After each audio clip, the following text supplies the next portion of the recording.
Hello everyone, good morning. কেমন আছো সবাই? আশা করছি সবাই অনেক ভালো আছো, সুস্থ আছো। আর আমরাও কিন্তু বেশ ভালো আছি। তো শীত, প্রচণ্ড শীত পড়েছে। মানে চারিদিকে এখন শুধু সবার মুখে শীত আর শীত। রাস্তায় বেরোলেই, "কিরে কত শীত পড়েছে? কি গো কত শীত পড়েছে?" মানে এরকম একটা ব্যাপার। কেউ ফোন করলেই, "কেমন শীত পড়েছে?" এটা আমিও বলি বাড়িতে যখন ফোন করি বা দিদিকে যখন মানে কল করে কথা বলি, তখন, "কিরে দিদি কত শীত পড়েছে? কেমন ঠান্ডা পড়েছে? শীতে আছিস কেমন?" হ্যাঁ? এইসব মানে শীতের বৃত্তান্ত নিয়ে চলে ইতিহাস খানিকক্ষণ। তারপরে আবার নিজেদের জীবনের কাহিনী শুরু হয়। তো আমার দেখো, এদিকে কম্বল ভাঁজ করতে এত ঠান্ডা লেগে গেছে, সকালবেলা উঠে ভাবলাম কি কাজ শুরু করি, তাহলে গরম লেগে যাবে। তবে সবে শুরু করেছি তো ভাবলাম যে না, এখন ঠান্ডা লাগছে প্রচণ্ড, একটু সোয়েটারটা পরে নিই। আর এই যে একটা ছোট্ট গিফট আমার তরফ থেকে আমার বড়মশাইকে দিলাম, সেটা হচ্ছে এই কম্বলটা, মানে এই ব্ল্যাঙ্কেটটা। তো আগের দিন তো দেখলে যে মাকে একটা কিনে দিয়েছিলাম, মানে আমার শাশুড়ি মাকে। আর আজকে এটা আমার বরের জন্য এনেছি। আজকে নয়, মানে ২ দিন আগে এনেছি। তো ১ম দিন ওর একটু অসুবিধা হচ্ছিল। বলছে কি, "কণিকা বোধহয় ছোট।" আমি বললাম কি যে, "না গো, ছোট না। তোমার ওটা ১ম একটু মনে হচ্ছে।" তো ১ম দিন বলছে, "একটু ঠান্ডা লাগছে, মনে হচ্ছে পাটা বেরিয়ে যাচ্ছে।" মানে ওটার ধারণা, পা বেরোলে তো বুঝতে পারে না। কিন্তু ওটার ধারণা মানে একটা আমাদের একটা মানে ধারণা হয় না যে এটা বোধহয় হচ্ছে, ওটা বোধহয় হচ্ছে, এরকম একটা ব্যাপার। মানে ওটা মাথায় আসলেই দেখবে কেমন একটা হয় যেন। তখন ভাবে হয়তো ঠান্ডা লাগছে আরো বেশি। তো তারপরে আমি বললাম যে, "তুমি এটাতে বোধহয় একটুখানি মানে কমফোর্টেবল হতে পারছো না। যেহেতু তুমি ওই কমফোর্টার ইউজ করো। তো একটা দিন ইউজ করে নাও, দেখবে কালকে হয়তো ঠিক হয়ে যাবে।" তো দেখো, এটা ৬/৭ এর মানে এটা সবথেকে বড় সাইজ। এর থেকে আর বড় সাইজের হবে না। তো বলছে, "এর থেকে আর বড় হয়নি?" আমি বললাম, "না, এর থেকে আর বড় তো হয় না।" মাও বলছে, "এত বড় তোর হচ্ছে না?" তো তারপরে আ আজকে আজকে না কালকে বলছে যে, "না, এবার ঠিকঠাক আছে। এবার মোটামুটি মনে হচ্ছে যে না, কিছু গায়ে দিয়েছি আর প্রচণ্ড গরম হচ্ছে।" তো আমি বললাম যে, "ঠিক আছে, তোমার যখন পছন্দ হয়েছে তাহলে তো কোনো অসুবিধে নেই।" ১ম দিন একটু ম্যানেজ করতে অসুবিধা হচ্ছিল। আর এই দেখো, আমি এই যে বিছানার চাদর-টাদর সব ঠিকঠাক করে ঝেড়ে নিলাম। কম্বলটা সাইডে রেখেছি। আবার এক্ষুনি ওকে গায়ে দেওয়াবো। আর আমি এদিকে ঘরদোরগুলো ঝাড় দিয়ে নিলাম। ঝাড় দিয়ে ওকে স্নান করানো হয়ে গেছে। এবার এই তো ওকে সোয়েটার পরিয়ে দিচ্ছি। আর এই বছরটাই বোধহয় তোমরা ওকে সোয়েটার পরে দেখতে পাচ্ছ। তোমরা কমেন্ট করো তো, তোমরা কি কোনোদিনও দেখেছিলে যে ওকে এইভাবে সোয়েটার পরাচ্ছি প্রত্যেকদিন কোনো ভ্লগে? হয়তো দেখে থাকলেও হয়তো একদিন বা কিছুক্ষণের জন্য, আবার কিছুক্ষণ পর খুলে রেখেছে। এরকম ব্যাপার। কিন্তু এইরকম শীত ওর বোধহয় ১ম লেগেছে, এই ১ম। তো এই তো সোয়েটারটা গায়ে দিয়ে দিলাম। আর এটা একটা হুডির মতো। তো এটা একটু অন্য টাইপের আরকি। গেঞ্জি ঠিকই নয়, যে সেই কম্বল টাইপের, সে কেমন একটা হয় না? ওটাকে কি বলে বলো না? আমি ভুলে গেছি। তো ঐরকম টাইপের বেশ সুন্দর। এবার আমিও যখন এমার্জেন্সিতে কিছু মানে থাকে না হাতের কাছে, এবার ও সোয়েটার তখন পরে না, ধরো রাতে ঘুমাচ্ছে বা সকালে উঠলাম সবে।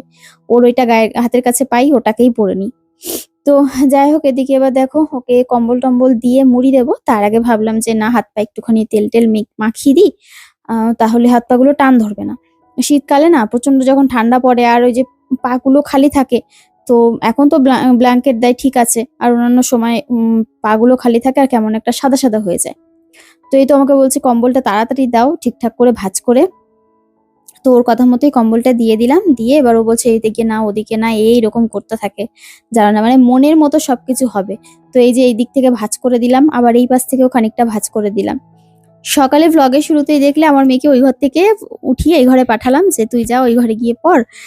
এই ঘরে বিছানাটা চেঞ্জ করব।" তো সেটাও বেশ অনেকক্ষণ আগে। তোমাদের মনে হচ্ছে যে এই তো ওকে ওই ঘরে পাঠালে, আবার এই ঘর থেকে বলছে ওই ঘরে চলে যেতে। কি করব বলো? ভ্লগটা এই কিছুক্ষণ পরে শুট করেছি। এখন প্রায় ১-১.৫ ঘন্টা পর বরকে স্নান করিয়ে তারপরে এই ঘরটা ওকে এনে তারপরে এই ঘরটা পরিষ্কার করছি। না হলে দেরি হয়ে যায়। ওর এখন তো গরমকাল না। গরমকাল হলে তো নিজের ইচ্ছামতো বেশ অনেকক্ষণ ধরে স্নান করে। কিন্তু এখন যেহেতু শীতকাল, খুব তাড়াতাড়ি স্নান করে নেয়। তাও তো ও অত সাকারে স্নান করে, মানে খুব ভালোভাবেই স্নান করে বলতে গেলে। শ্যাম্পু, সাবান মেখে প্রতিদিন আরকি স্নান করে। তো কিন্তু তাড়াতাড়ি করতে হবে, এই হচ্ছে ব্যাপার। মানে ওই যে বসে থেকে ২-৪ ঘন্টা ধরে হাত পা ভেজানো, হ্যাঁ? ওইটা হ্যান্ড শাওয়ার দিয়ে ও করে ওটা গরমকালে। তো এখন ও করে অল্প। তো আমাকে বলে, "তাড়াতাড়ি আসো, তাড়াতাড়ি করে নিয়ে যাও।" তো আমি এজন্য শুধুমাত্র এই বারান্দাটা আর ঘরটা ঝাড় দিই। আর রান্নাঘর তো রাত্রেবেলায় মোটামুটি চেষ্টা করি পরিষ্কার করে রাখার। আর যেদিন পারি না সেদিন সকালে উঠে তাড়াতাড়ি করে নিই। আর এখন আমি এই যে এইসব ঝাড়-পাট দিতে বসেছি, আর তার সাথে কম্বলগুলো ভাঁজ করে নিচ্ছি।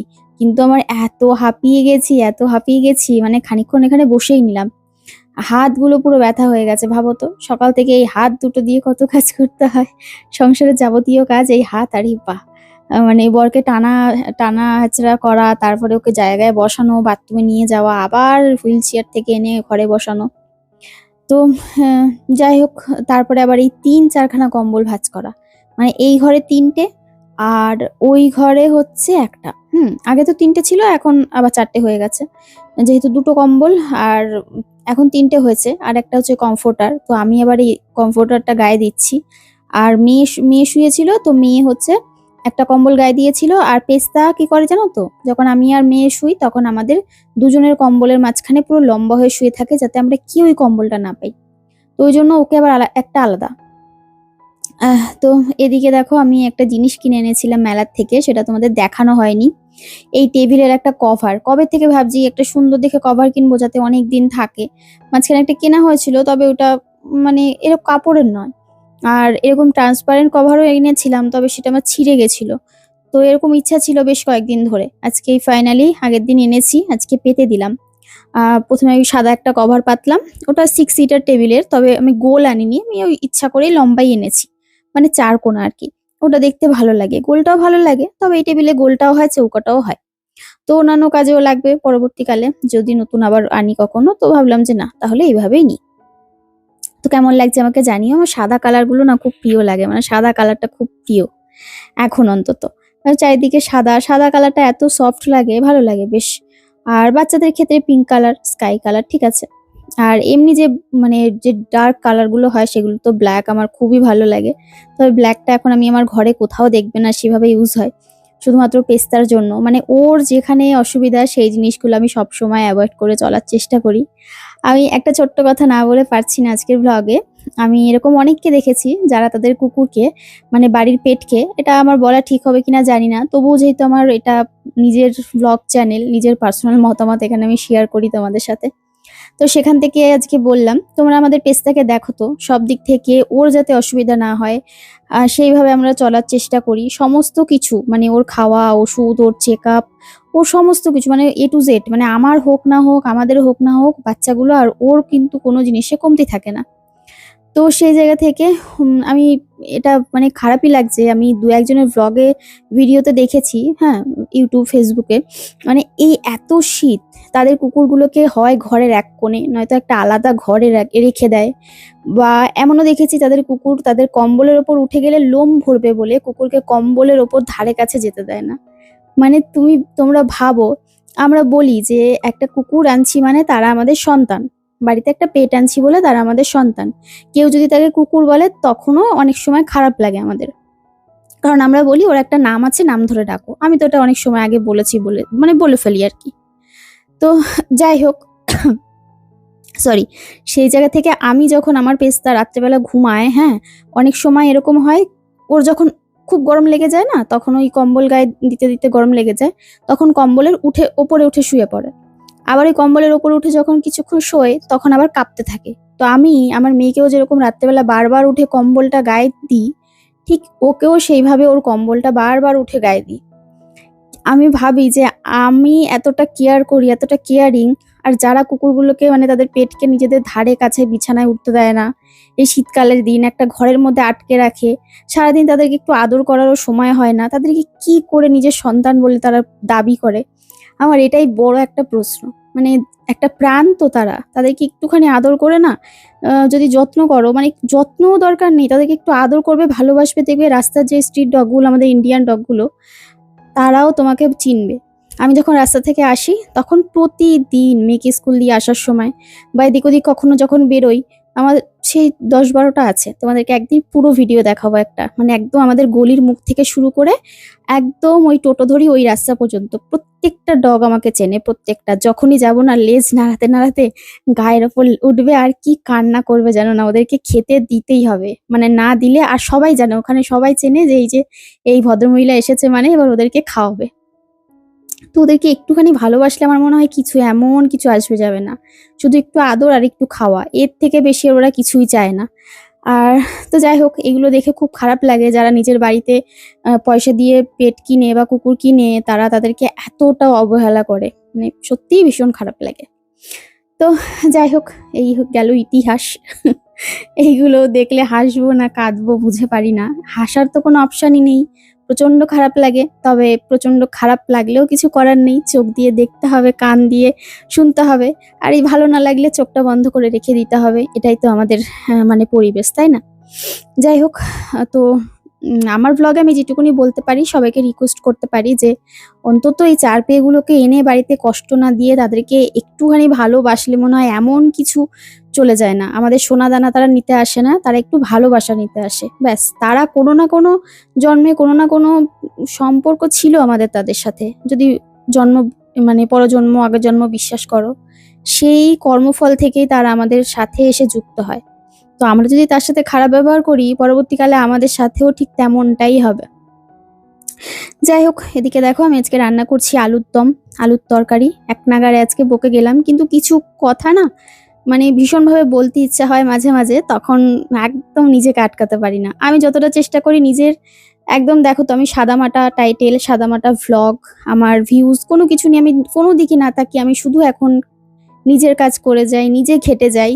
আমি চোখ বন্ধ করে কে কি বললো, কে কি না বললো, আমি কোনো দিকে তাকাই না। শুধু আমি জানি আমাকে বাঁচতে হবে, আমাকে আর 10টা প্রাণ বাঁচাতে হবে, আমাকে এদেরকে খাইয়ে পরিয়ে ভালো রাখতে হবে। ব্যাস, আমার জীবনে আর কোনো মোটিভ নেই। এই একটাই উদ্দেশ্য, আর ভীষণ পরিমাণে পজিটিভ থাকা। খারাপ যতই খারাপ থাকুক না কেন, সেই তার মধ্যেও পজিটিভ থাকা। না হলে বাঁচতে পারবো না। এই যা দুনিয়া, এই দুনিয়ায় মানুষ তোমাকে বাঁচতে দেবে না। তাই নিজের রাস্তা নিজেকেই দেখতে হবে। তো এদিকে দেখো আমাদের পুচকুমাটা এসেছে। ও একটুখানি মানে দিদির সাথে বসে বসে মোবাইল দেখছে, টম অ্যান্ড জেরি দেখছে। তো ওই দেখছে আর কি, ও দেখছে বলে দিদিও তার মধ্যে হুমড়ি খেয়ে পড়েছে। আমার মেয়ে তো মোবাইল দেখার সময় পায় না, সময় পায় না বলতে দেখতে দিই না, মানে এই স্বভাবগুলো খুব বাজে। যতটা সম্ভব বাচ্চাদের ছোটবেলা থেকে একটুখানি ডিসিপ্লিন না মানে মেনটেন করলে না, তখন সবকিছু থেকে ওরা বিগড়ে যায়। সবকিছু করবে কিন্তু মানে লিমিটের মধ্যে রেখে, এটাই হচ্ছে ব্যাপার। তো যাই হোক, এদিকে দেখো আমি আমার গাছগুলোকে একটু ধুয়ে দিলাম। আর এই গাছটা কি সুন্দর হয়েছে। আর এই যেটা জলের মধ্যে বসালাম, ওটাও শেকড় বেরিয়েছে। ভাবছি একটা টবের মধ্যে বসিয়ে দেবো, কিন্তু টব তো আনবো, কিন্তু জায়গা নেই যে ঘরে রাখার। আর ব্যালকনিতেও জায়গা নেই, এত গাছ করে ফেলেছি, আমার আর কোথাও রাখারই জায়গা নেই। এদিকে দেখো গাছগুলো সুন্দর করে জল দিয়ে আজকে ধুয়ে দিলাম। আর সমস্ত গাছের পাতাগুলো সুন্দর করে মুছেও নিলাম। এবার এই যে এই গাছের পাতাটাও মুছে নিচ্ছি। এই গাছটা কিছুদিনের জন্য এখানে রেখেছি, তবে এই গাছ তো খুব একটা দিন ঘরে থাকলে ভালো থাকে না। আবার গিয়ে খানিকটা ছাদে রেখে আসবো, বা ব্যালকনিতে একটু রোদ দিলে আবার খানিকক্ষণ এনে রাখা যাবে। মানে 1 মাস রোদ, 1 মাস হচ্ছে ঘরে, এরকম ভাবে রাখা যায়। তুমি ওই দিনের পর দিন রাখতে পারবে না ঘরে।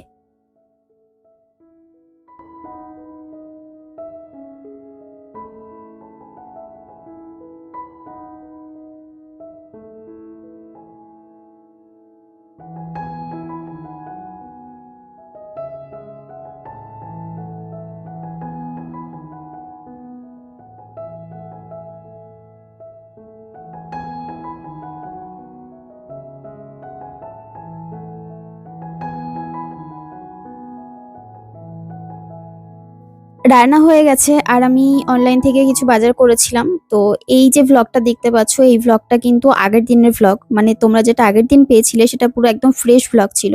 তবে এই ভ্লগটা আমি তার আগের দিন যেহেতু আমি একটু বাইরে গেছিলাম, আমার একটা প্রমোশনের কাজ ছিল, তো যেই কারণে এই ভ্লগটা আমি এডিট করতে পারিনি। তো এই ভ্লগটা ছিল তোমার বোধহয় শনিবার কি বারের ভ্লগ, ওই তো আগের দিন কি বারের ভ্লগ পেয়েছো, তার আগের দিনের ভ্লগ এটা। তো এদিকে দেখো অনেক কিছু বাজার করে এনেছি। এই যে এখানে রয়েছে ডাল, সার্ফ, শ্যাম্পু নিয়েছি একটা। আগেরবার তো শ্যাম্পুর পাতা এনেছিলাম পাউচ, তো ভাবলাম যে না একটা শ্যাম্পুই নিয়ে নিই, হিমালয়ের শ্যাম্পুটা। আমি না কোনো শ্যাম্পু মানে আমার চুলে দাঁড়ায় না, চুল উঠতেই থাকে, ভাবি কোনটা ভালো হবে, কিন্তু কোনো শ্যাম্পু আমার, যত দামি শ্যাম্পু মাখি তোমাদের বলি না, মানে দামি থেকে কম দামি সব মেখে দেখেছি, কোনোটাই টেকে না। তো এদিকে চা পাতা, আর এইটা ফ্রি দিয়েছে, এটা বোধহয় ময়দা, এটা তেলের সাথে দিয়েছে। আর এই শুকনো লঙ্কা, এখানে তেজপাতা, আর এনেছি 500 গ্রাম মতো জিরের গুঁড়ো করে রেখে দেবো। আর 400 গ্রাম মতো হচ্ছে গোটা ধনে, আর এই যে তেজপাতা। আর হ্যাঁ, এগুলো সবই ফ্রেশ থেকে অর্ডার করেছি। তো রাত্রেবেলা করেছিলাম, আর সকালবেলা আর কি দিয়ে গেছে দুপুরবেলা। তো চলো আজকে ব্লগটা এখানে এন্ড করলাম। কেমন লাগলো সবাই কমেন্টে জানাতে ভুলো না। ভালো থেকো, টাটা।